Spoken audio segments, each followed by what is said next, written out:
تمہاری عورتیں تمہارے لیے بمنزلہ کھیت کے ہیں. حرث عربی میں کھیت کو کہتے ہیں. تو بمنزلہ کھیت کے ہیں.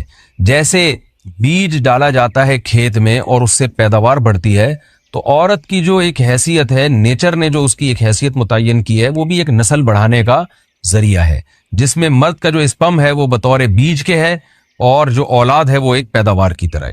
تو اللہ نے یہ یاد رکھیں، اس آیت کو نا بہت سارے غیر مسلموں نے عورت کے خلاف بہت نیگیٹیوٹی پھیلائی ہے کہ دیکھو اسلام عورت کی توہین کرتا ہے، اس کو کھیتی سے تعبیر کرتا ہے.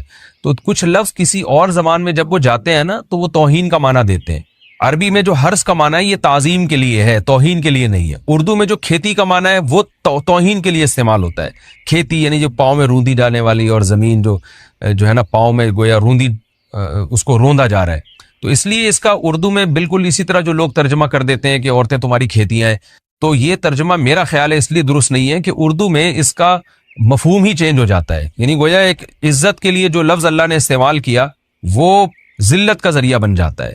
تو اس لیے کسی بھی زبان میں جب ہم کسی بھی لفظ کا ترجمہ کرتے ہیں تو اس زبان کے ہمیں محاوروں کو دیکھنا چاہیے کہ اس زبان میں یہ لفظ کس معنی میں استعمال ہو رہا ہے. مثال کے طور پر ہو سکتا ہے کتا کا لفظ کسی زبان میں وفاداری کے لیے استعمال ہوتا ہو، کسی کو لوگ ڈاگ کہتے ہوں تو اس کا مقصد ہوتا ہے وفادار انسان ہے، لیکن ہمارے یہاں اردو میں گالی ہے وہ، اور آپ بولیں کہ بھئی وہ فلاں قوم ڈاگ کہتی ہے تو ہم کتا کہیں گے، تو آپ جب اس کا ترجمہ اردو میں کریں گے تو کتے سے نہیں کر سکتے.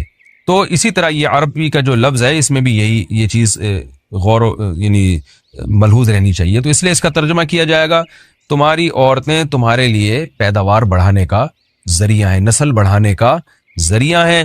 فاتو حرثکم، تم اپنے اس نسل بڑھانے کے ذریعے کے پاس آؤ، انا شئتم، جیسے چاہو، وقدموا لانفسکم، اور اپنے نفسوں کے لیے آگے بھیجو، یعنی اولاد کی نیت سے آیا کرو زوجہ کے پاس اور آخرت کے لیے انتظام کرو، یعنی اولاد پیدا کر کے جو تاکہ دنیا اور آخرت میں تمہارے لیے، فیوچر میں تمہارے لیے کام آئے.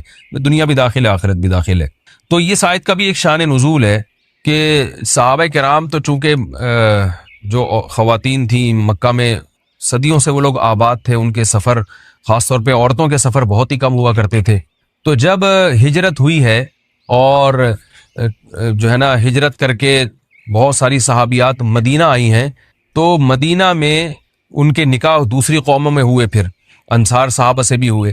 تو چونکہ تقویٰ تھا ان خواتین میں، للہیت تھی، تو بعض جگہ ایسے واقعات ہوئے کہ میاں بیوی کے جو آپس کا ریلیشن ہوتا ہے، ظاہر ہے وہ ہر قوم میں اور ہر جو ہے نا شخص کا مزاج دوسرے سے مختلف ہوتا ہے.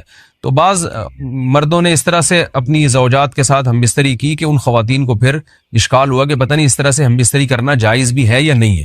تو انہوں نے نبی صلی اللہ علیہ وسلم سے یہ مسئلہ پوچھا کہ یا رسول اللہ، ہمارے شوہر ہمارے پاس اس طرح سے آتے ہیں تو کیا یہ جائز ہے یا نہیں. تو ان کے سوال کو بھی مبہم رکھا گیا اور قرآن نے اس کے جواب کو بھی کنایتاً بیان کیا، کیونکہ مسئلہ بظاہر حیا کے خلاف ہے. تو قرآن جب بھی کوئی ایسی بات ہوتی ہے تو اشارتاً کنایتاً اس کا تذکرہ کر دیتا ہے تاکہ مسئلہ بھی واضح ہو جائے، کیونکہ ظاہر ہے اس کی ضرورت تو قیامت تک آنے والے انسانوں کو پڑ سکتی ہے نا. یہ تو ہر میاں بیوی کا اپنا ایک ذاتی مسئلہ ہوتا ہے کہ ہمیں کس طرح سے پرمیشن ہے، کس طرح سے پرمیشن نہیں ہے. تو اللہ تعالیٰ نے بھی اشارتاً ہی اس حکم کو قرآن میں بیان کر دیا. قرآن میں اس لیے بیان کیا کہ تاکہ اس میں کوئی اجتہادی اختلاف کی گنجائش نہ رہے. تو اللہ نے قرآن مجید میں بیان کیا، فرمایا نساؤکم حرث لکم، تمہاری جو ازواج ہیں، تمہاری جو بیویاں ہیں، وہ تمہارے لیے بمنزلہ کھیت ہیں. کھیت کا مطلب کیا ہوتا ہے؟ پیداوار بڑھانے کا ذریعہ. تو اس میں سب سے پہلا مسئلہ تو قرآن نے یہ بیان کر دیا کہ زوجہ سے جو ہم بستری ہے وہ صرف اسی راستے میں جائز ہے جس سے اولاد ہوتی ہے، کیونکہ عورت کو اللہ نے بنایا ہے نسل بڑھانے کے لیے. تو کوئی بھی ایسا ہم بستری کا طریقہ اختیار کرنا جو نسل بڑھانے کا ذریعہ نہ ہو، یعنی وہ نیچرل نہ ہو، تو وہ حرام ہے. تو اس میں اللہ نے یہ حکم دے دیا. تو اس سے صاف یعنی حدیث سے بھی پتہ چلتا ہے اور تمام فقہاء کا اجماع بھی ہے اس آیت کی روشنی میں کہ مسئلہ تھوڑا حیا کے خلاف ہے، لیکن میرا خیال ہے بتانا ضروری ہے کہ پچھلے راستے سے عورت سے ہم بستری کرنا بالکل حرام ہے، ناجائز. اور نبی صلی اللہ علیہ وسلم کی اس پہ بہت شدید لعنت ہے، بہت شدید وعید ہے.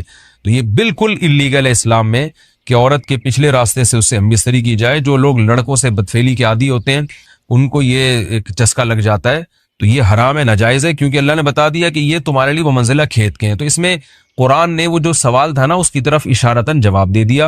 اور آگے فرمایا فاتو حرثکم، تم اپنے کھیت کے پاس آؤ. یعنی پیداوار بڑھانے کا جو ذریعہ ہے اس جگہ کی طرف آؤ، انا شی تم جیسے چاہو، یعنی باقی جس طرح سے تم چاہو زوجہ سے ہم بستری کر سکتے ہو، اس میں کوئی خاص طریقہ متعین نہیں ہے، میاں بیوی کا ایک دوسرے سے کوئی پردہ نہیں ہے، ہن لباس لکم وانتم لباس لہن، یہ دونوں ایک دوسرے کے لیے لباس ہیں، تو اس میں طریقہ کار کوئی بھی ہو سکتا ہے، کسی بھی طرح سے کرنا چاہو ایک دوسرے سے لطف اندوز ہو سکتے ہو، لیکن فاتو حرسکم آنا موضع حرس میں ہے۔ حرس کا مطلب وہ اس جگہ کی طرف آنا ہے جہاں سے نسل بڑھتی ہے، کسی اور راستے کی طرف، اس سے صاف طور پر جو ہے نا وہ جو فاسق فاجر لوگوں کی جو برائی ہے، جو لڑکوں سے بدفعلی کے نتیجے میں پیدا ہوتی ہے، اس کا اللہ نے قلع قمع کر دیا کہ اس کی اسلام میں بالکل اجازت نہیں ہے۔ باقی طریقہ کار کیا ہوگا یہ تمہارے اوپر، اس کی اللہ نے تمہیں اجازت دی ہے۔ وَقَدِّمُوا لِأَنفُسِكُمْ، اور چونکہ بار بار حرس کا تذکرہ ہو رہا ہے کہ